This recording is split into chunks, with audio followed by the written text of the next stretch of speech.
Hey friends, so in this video we will be doing a topic from the operating system series, that is basically a question on the process state. So here is the question. Consider a system with n CPU processors and m processes. So basically what we are saying is the n represents the number of CPU processors. The CPU processes here stand for the host, and m is the number of processes, that is the program that is running, right? So what does this question mean? And here is a table. So there are three states: ready, running, block. And what this question is asking is that how many processes, minimum or maximum, can be running on ready, running or block state respectively. So what we will have to tell is that if it is a ready state, then how many minimum processes can be there or how many maximum processes can be there. So guys, in the ready state, as we mentioned earlier, there could be no process in the ready state because it all depends on the long-term scheduler.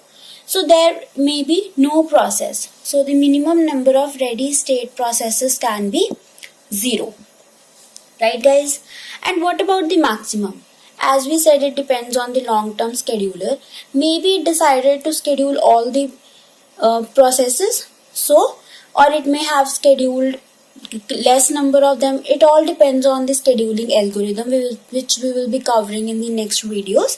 But as of now, how many maximum can be there? It could be m. That means all the processes could be in the ready state. Okay guys, so next state we have is the running state. So as I mentioned, there could be no process in the running. Suppose all the processes got blocked. Maybe they needed IO. So all of them got blocked. So there would be nothing in the running state. And the maximum number of processes in the running state. Now here it is a tricky one. See, the maximum number of processes that can be running depends on the CPU. How many CPUs do you have? How many hosts do you have that can run a process? And a single CPU can run only one process, right? So what is the maximum number of processes in the running state? It depends on how many CPU processes you have to process the processes, right? So in the running state, the maximum number of processes that can be present will be number of CPU processes, and in this case it is represented by n. Right guys? So it will be n over here. Okay. So the next state is the block state. Now, a process basically enters a block state when it is blocked. It means it needs some IO to perform, and then we send it into block or the waiting state, right? So how many minimum processes could be in a block state at a time? So it could be 0.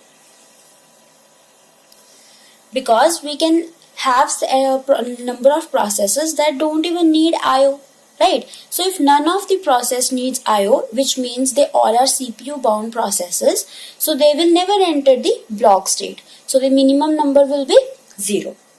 And in the very same way, what will be the maximum number of processes that enter a block state? Well, as we are having a number of processes, and may all of them be requiring a IO, right? So all the processes will go into the block state. So what is the maximum number of processes that can go into a block state? So it will be m. Right? So this is basically the table which was asked in this question to be filled, where we have told that how many processes, the number of processes, minimum as well as maximum, that can be present in these three different states at a given time. Right guys?